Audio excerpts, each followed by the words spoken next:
This is a very specialized area of law. If you have an export control issue, you want someone advising you who has worked in that area, who really appreciates the nuanced interpretations that the government gives to its own regulations. That's equally true for economic sanctions. You know, I worked for somebody in the government who once described some of this as more lore than law, because it is so policy-driven, and there are so many national security considerations that are involved. And this is not done in isolation. We've talked a good deal about OFAC, the Office of Foreign Assets Control, which is part of the Department of Treasury. But some of the licensing comes through the Department of Commerce. A lot of these decisions, of course, are informed by the Department of State, the rest of the foreign affairs community. There are so many government agencies that are involved. What you see when regulations come out is like the tip of a spear. And that's why it's so important to be engaging with the government, to constantly be working on your compliance program, but understanding that this is the intersection of policy and law and trade is really important. If you could just educate me about the difference, maybe or similarities, between the terms export controls and economic sanctions. Are they the same thing, or are they subsets of each other? Well, they're certainly related to one another, and they often focus on some of the same national security concerns. Economic sanctions tend to be decisions made by a government to target another government for conduct that is unacceptable. So it becomes a way of isolating a targeted government to show them the cost of their unacceptable conduct. That can overlap into the trade area, because denying people trade rights, denying them access to your products, is also a way to create a punitive system. And Jeannette, you could probably talk a little bit about the trade issue side of this. So from the trade perspective, a lot of export controls are actually based on multilateral export control regimes. Those are agreements between countries that say, okay, we agree collectively, completely on a voluntary basis, that these items or these groups of items are of significant sensitivity. We don't want to see fall into those that would use them to do harm.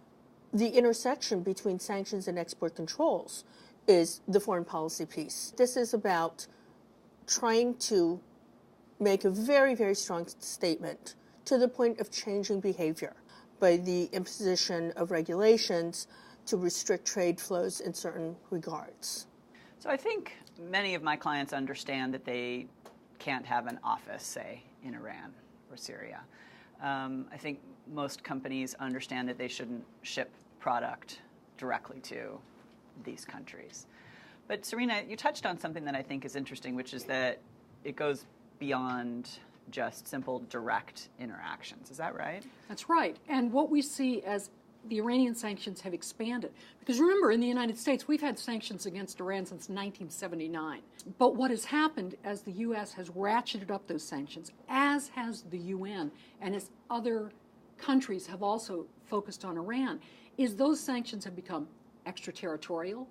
They look not just to Iran, but anyone who does business with Iran, and says, if you choose to do business with this shipping company, with this insurance company, when they have linked their services to Iran, dealing with those secondary parties may also be prohibited. So it's not enough anymore to rely on an old compliance program that sort of ticked the box and said, no, we're not shipping anything to Iran.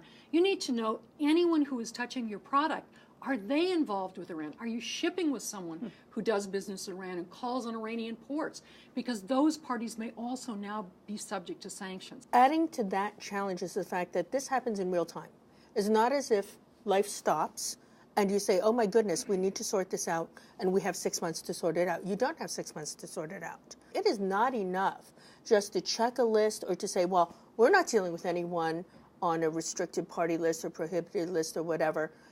Now, you have to know who they are dealing with, and, for example, who may have ownership interest, who may have controlling interest. And, of course, to try to get at some of those situations of, oh, yeah, it's just going to my relatives or whomever by way of some third country or some third party. One thing that strikes me is that because economic sanctions are tied so closely to public policy, that they are subject to change. And all the time. I'm curious how companies should respond, are expected by the government to respond when there's a change to economic sanction policies. There's a famous story of someone coming into the director's office at Treasury and complaining that something the director had said was not true and the regulations did not require it. And the director said, may not require it today, they'll require it tomorrow. Unlike other bodies of regulation, economic sanctions do change that fast. They're not subject to the same kind of notice and comment periods that we associate with most regulatory schemes. They have to change quickly to address a changing national security interest of the U.S. government. As to what the government expects, the Treasury Department will consider how long an economic sanctions program has been in place when it looks at what may be a misstep by someone. And if a sanction program was implemented and that same day you processed a transaction or shipped something, that would be taken into consideration as they looked at it. But your program ought to be nimble. It ought to be able to respond to those changes because changes are the nature of economic sanctions. So if the government tells you on Monday that there are 100 new prohibited parties, you probably want to know by Tuesday that you've implemented those names throughout so that you have the ability to ensure that you're not engaging in transactions with those people, which the government is telling you there are foreign policy concerns about. There are national security concerns here, and we don't want you to do business with these people. And I think that's really at the crux of the issue. I hear all the time from companies, how frequently do I need to check? When are these lists updated? And the answer is anytime, 24/7, 365 days a year. That's how nimble you need to be. That's why your screening program needs to be dynamic in nature. Because it's not as if, oh, well, you know, they were fine 6 months ago.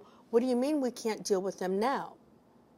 It's just not good enough. It is insufficient to say, oh, well, we screened, you know, at the beginning of this, because someone that you may have had a long-standing relationship with, all of a sudden, unknown, unless you're doing dynamic screening to you, ends up on a restricted party list. So you have businesses that are doing their ordinary work within compliance of the laws of their country that also need to be educated on how they can be impacted by U.S. sanctions.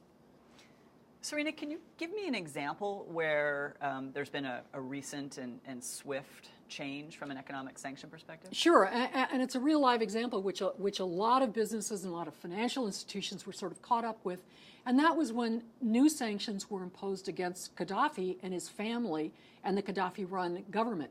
It happened... You're talking about Libya. For Libya, and it happened with incredible speed.